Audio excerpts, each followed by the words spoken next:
What's up, everybody? It's Alex from Heavy New York, and on the phone, we got Nick Reese from Joyous Wolf. Good to talk to you again, man. Hello, how are you? It's so awesome to have you here. I know that during this time, you've actually have been talking to like a lot of other singers and stuff like that on Instagram. You want to give a rundown on how that's been going and everything? Yeah, I got a show called Singers Speaking. It's just this little idea I've had for a while, just kind of talking about the love of the craft with other vocalists, and it's been a lot of fun so far. Like, it started off as just like me and a couple of like my closer friends, and now I just had this week was jam packed. I had Neil from Royal Bliss, and I had Chris Jericho from Fozzy, and I had Todd Kearns from Slash and Miles Kennedy. It's been pretty awesome. That's awesome. Are you kind of like doing the Jamie Jossa route, singing in a band and then just starting a podcast, or is this like? It's sort of like, I guess it's like a passion project, because I love to sing and I love hearing about other people's passion for it. It's not necessarily the career that you just kind of stand up and be like, yeah, that's it. There's always a lot behind that, and it's cool to unravel these stories, and it really makes the fans of these people really grateful, which is the response to me and the messages and emails I've gotten, saying thanks.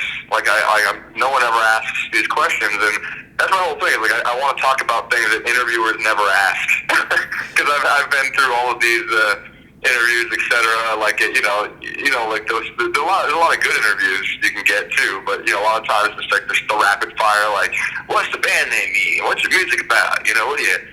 What kind of sausage do you like on your pasta? Can I call you back in 2 minutes? I just need to crumble up my list of questions and write a new one. No. That's what I'm saying. Is like, what I mean is, like, when it's like stuff like that, I feel like it's way easier for them to kind of be personal and kind of meld into it, because they know, most of them already know me. If not, actually, all of them already know me. So we're friendly with each other. And we're friends, and there's just this.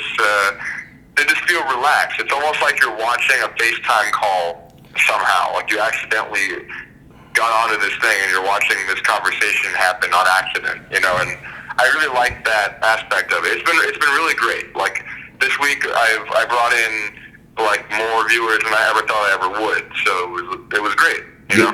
Has talking to other singers maybe opened up your ideas on how what you could bring into Joyous Wolf as a singer in a way?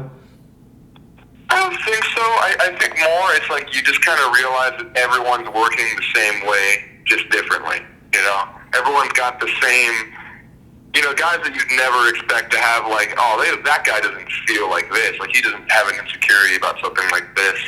And then you learn that, no, then he does have that. And then you start to see these different layers of people, and of these guys who really, are, when they're on stage, like myself, like, people think, oh, that's the guy, and it's like, nah, they ain't the guy. And learning about the actual guy or gal is really refreshing and big and open, and that's what my whole MO with the show was to begin with, and I'm having a great time doing it, Yeah. What's funny is, because I don't really think I've asked a frontman this before, but like, it's one thing to be able to sing, but then it's also another thing to be able to write lyrics. But when it comes to like performing, is it almost kind of like as a frontman, you are kind of like in a way portraying a character on stage in a way? Like, do you have to almost practice like choreography? Yeah, very much so. Very much so. Practicing choreography, not so much. I do practice my stage show.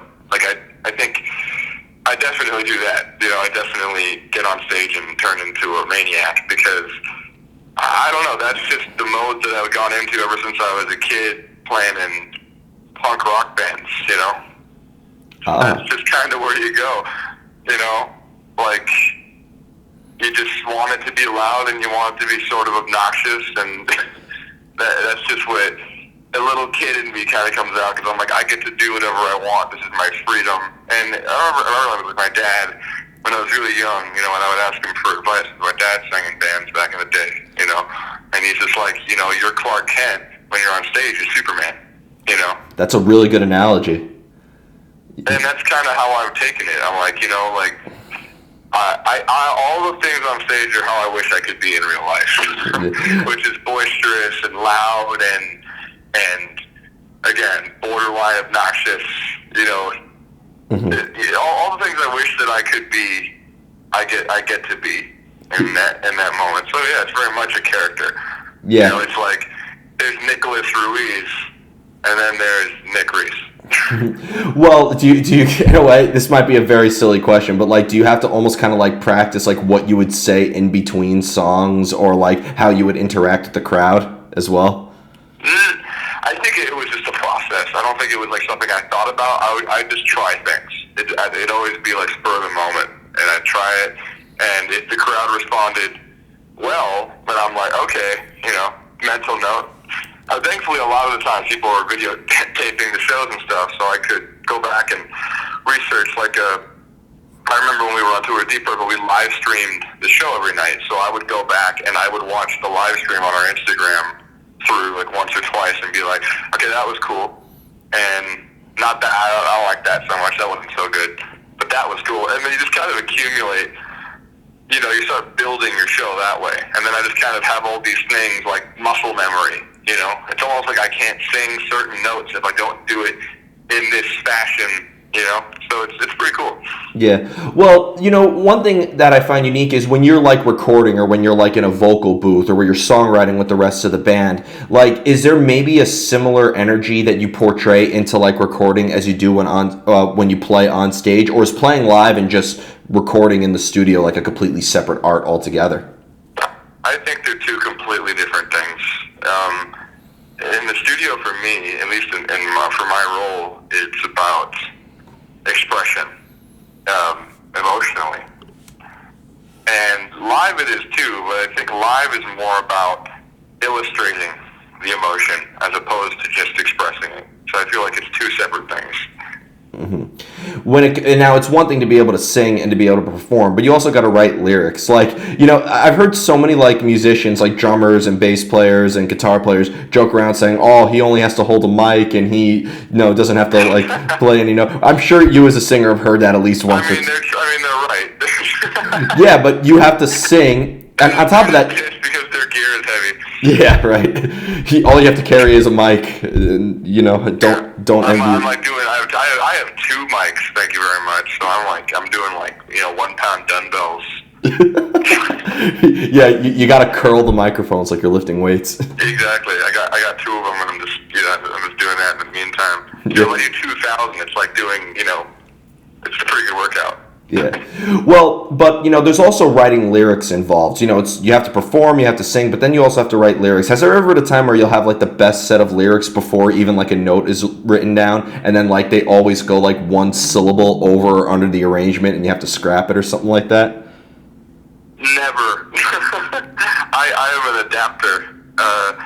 So I read a lot of like just free line poetry all the time, and I just post it to my Instagram.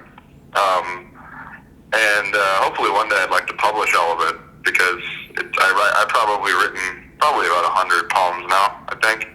Mm-hmm. And a lot of these poems I write.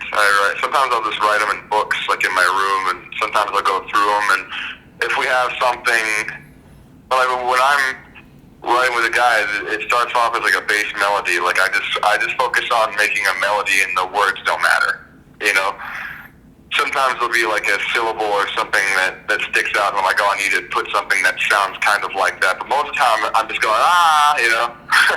just kind of creating a melody for the top of the song, and then the lyrics. I just figure out, okay, what does this feel like? What am I trying to express? What does this mean? Because they hand me a big, loud thing, and I'm like, okay, I need to translate this for the public. What does this mean? Yeah. And that's always been my job. So I always adapt. I write the melody, and then I will go and I'll look over, whatever I've kind of doodled, or maybe sometimes in the moment, I just remember. The music will make me feel some type of way, and then I'll be like, okay, no, I need to do this. Lately, lyrically, it's been really interesting for me, because I've made this a passion project for the next record is I'm writing the entire next record on the Odyssey by, Homer's Odyssey, the ancient Greek epic. I had to read that every year in school. Yeah, no, I love it. I am absolutely fascinated with the ancient world, and I always have been, and I've always wanted to do something like this, and I knew that if I could write the next new song that we're going to release, the first one that's going to come from this next record cycle, was the proof that I could do it. And now I'm completely gung-ho about writing this next record. And, when you're writing songs for a record, you can write 25 to 30, maybe even more, 100. If you're like Michael Jackson, for Thriller, write 500 songs or whatever it was, Mm-hmm. And, but like I said, I adapt. Yeah. I know the key points that I want to illustrate, that I want to convey, and the emotional aspects behind them. Mm-hmm. And I always make sure to have that in the back of my mind. So I've written, for the same topic, I've already written 3 songs about it, but the best one came later. I'm like, no, this is the one that needs to represent this, because this is just the best version. This is the best try at that. So you got to experiment, and I'm always adapting. Yeah. Do you think that maybe this concept that you mind, incorporating mythology and all that into your vocals, do you think that maybe that could influence on how Blake and the rest of the band would write according, can that influence on the style of the music that they play as well? I don't think so. I think for them, I think we're all very much in our own little world, and I think it would be silly if we tried to approach it like that, because they're going to do what they're going to do, and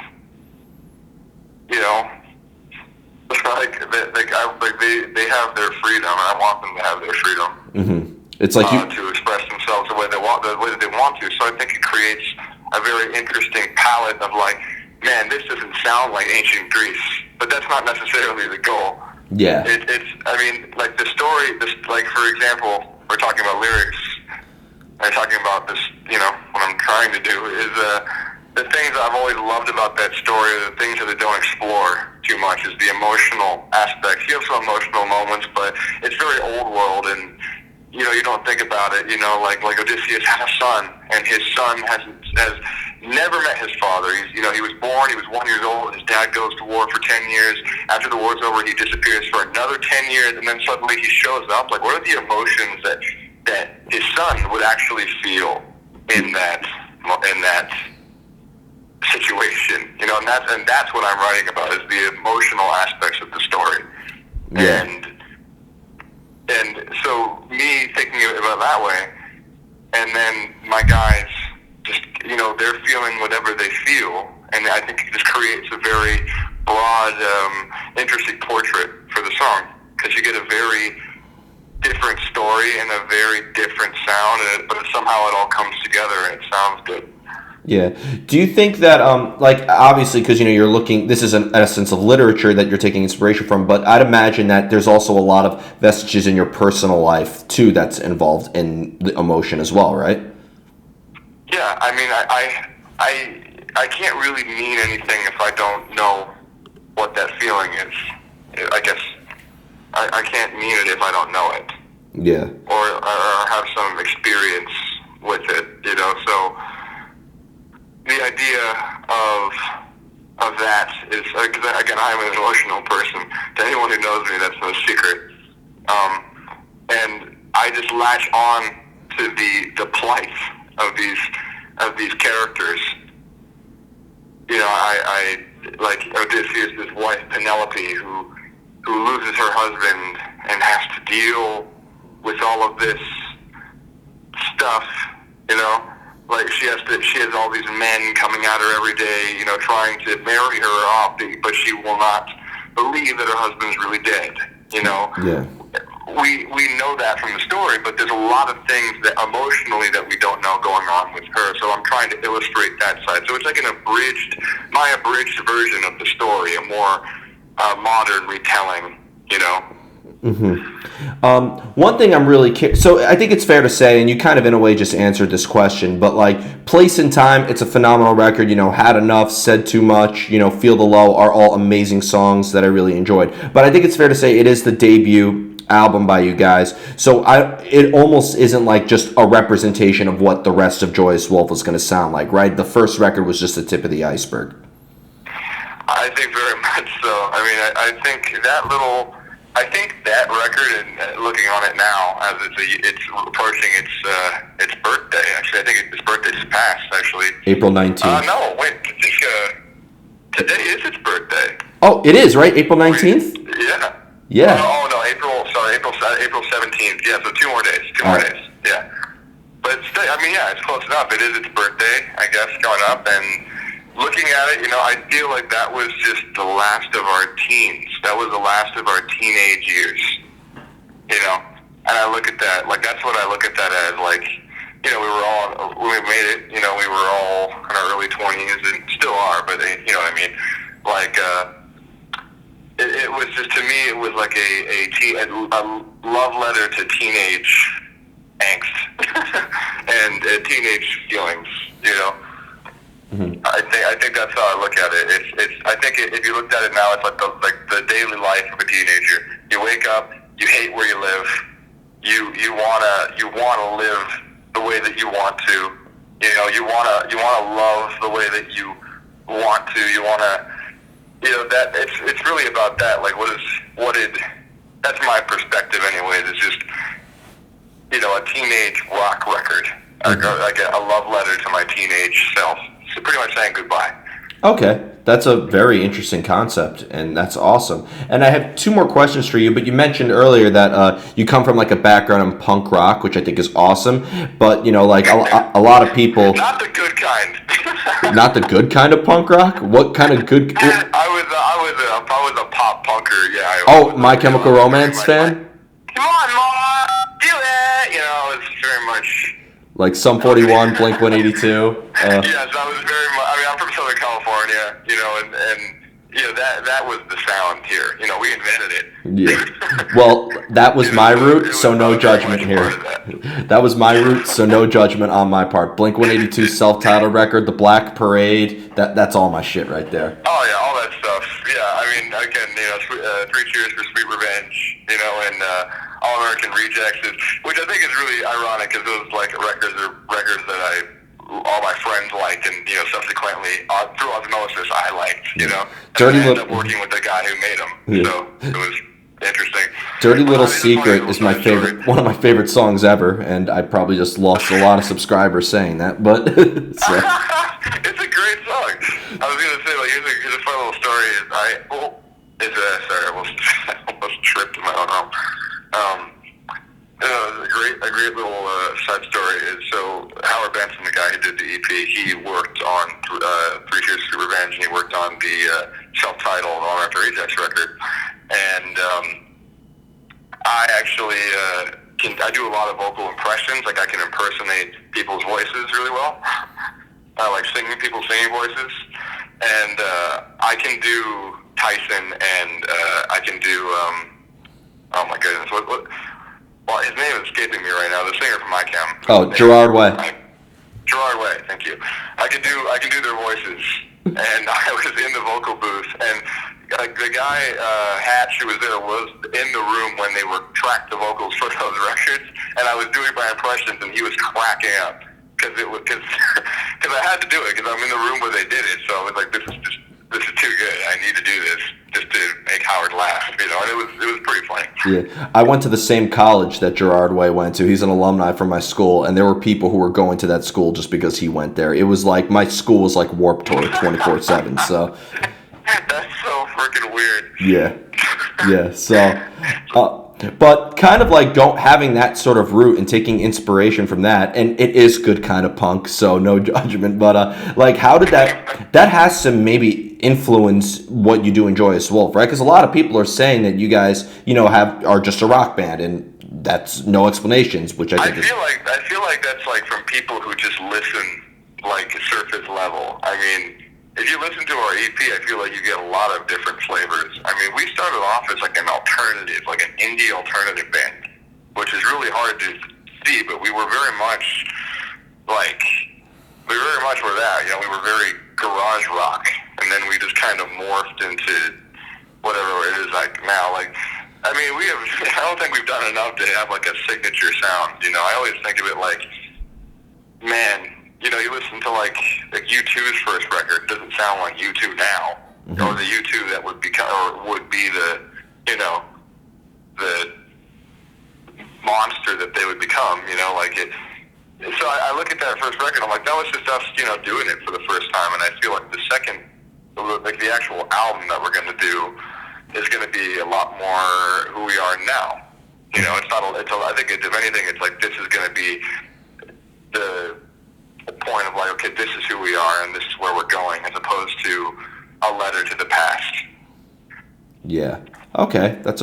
Wow. That was really interesting on how you portrayed that. I'm not going to listen to Place and Time the same now. I like have a different perspective on it. I mean, that's always what I try to describe. Is I'm like, you know, we so if people call us a blues rock band, I feel like that's kind of insulting to blues rock bands because we have blues influence, but we're not a blues rock band. And we're not a hard rock band, and I feel like alternative is just a better word for us. If you listen to our record front to back, like Set Too Much and Mother Rebel couldn't be more different stylistically. Yeah. I think, and same with Place and Time and Feel the Low. I don't feel like those songs have anything in common. If anything, I think we touch on like borderline, you know, pseudo jazz feels on Feel the Low in a way. You know, like there's a lot going on. I feel like it's just something you just got to sit and kind of listen to a couple times. And I feel like the people that have really stuck with us have figured that out, you know, like to all of our fans and stuff, you know. And I think it's just going to continue to blend because, you know, we're not really a band that's like we just want to do one thing. You know, we look at bands like you know, Cream or Led Zeppelin or, you know, or The Who, and you know, these are bands that just kind of did every flavor that they could find, and I think that's kind of the, you know, bands like from the '90s too, like bands like Soundgarden, and you know, like this sort of, you know, yeah, you have, you know, Birth Ritual, but you also have like She Likes Surprises, you know, which couldn't be more different songs, you know. Yeah. And so I think that's just the world we live in. You know, as a band, we just want to be able to do anything. Yeah. And blues, I almost feel like, is more of an adjective to describe music than a genre. Like, I see blues influences in death metal songs. So, like, it's... so, you know, whatever people want to call it, right? I mean, it's not like it's a secret. I grew up, like, my whole DNA as a singer is blues music. Like, I learned how to sing into blues and like early 50 rock and roll songs. Like that's my upbringing, you know. And I didn't really get into like rock music until much later in life. Yeah.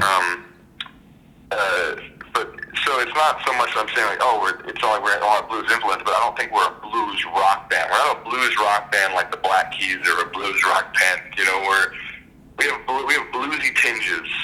Yeah, you know what you should do because you know on Facebook and all social media where like it has the info on your band and it says genre. You should just put whatever helps you sleep at night. So before we go, that's why we're just like we're a rock band. We're an alternative rock band. We're a rock band. Yeah. We do rock music. Yeah. Rock is so vague now at this point. Like you say you're a rock band, and there's like 20. Weezer's a rock band, and Sabbath's a rock band. So it's like, okay. Yeah. Yeah, it's pretty wide range. And according to Kanye West, he's a rock band as well. So. I am a biggest rock star ever. So before we go, I love that dude. I love the things that he says. It's like, wow. He should write for the Hard Times, the satire site. Yeah. So, before we go, I want to thank you so much for your time today. I really enjoyed this conversation, and great to talk to you again. Is there just, I know times are kind of tough right now, thanks to a virus that shall not be named. I know you guys were supposed to like do the Danny Wimmer festivals that aren't happening, and just, is there any way that fans could support you during this time? And is there anything with your live streaming with other singers that you would like to promote as well? Let's see. This week I'm going to be launching the YouTube channel this week. So on Monday, Wednesday, and Friday, I'll be posting some interviews I've already done. So you can go. Actually, I think you can already find the channel. But honestly, follow me on at Just Nick Reese on Instagram or at Joyous Wolf Music on Instagram, and there'll be updates on that because I'm still kind of working it all out. I'm doing it all myself, so it's quite it's an undertaking. As far as stuff this year, I mean, we were gonna go, do a tour with Pop Evil, but that's been postponed, and we were gonna do touring in Europe for the first time. We were gonna play a bunch of festivals out there, but obviously, it's just times are interesting, and a lot of that's been canceled, and all of it's gonna be canceled for sure. I'm Yeah. surely positive. We'll get through this. It is a bummer. It's a bummer, but it is what it is. And all I can say is everyone, stay safe out there, and stay inside. If you want this to go away, stay inside. Even if you go a little crazy, it's okay to go a little crazy because we're all a little crazy. We gotta embrace that. But as far as things to look forward to, there will be a new music video and a new song soon. Relatively soon, so. Oh wow! We'll have that to look forward to. Looking forward to that. Yeah, this is the best time for creativity right now. Just. It'll be very different, and I think people will definitely. Yeah. Will definitely be surprised. I'm looking forward to it because I like it a lot. Yeah, but good to talk to you again, Nick. Everybody, Nick from Joyous Wolf. New stuff coming soon, and we'll see you next time on Heavy New York. Stay safe, everybody.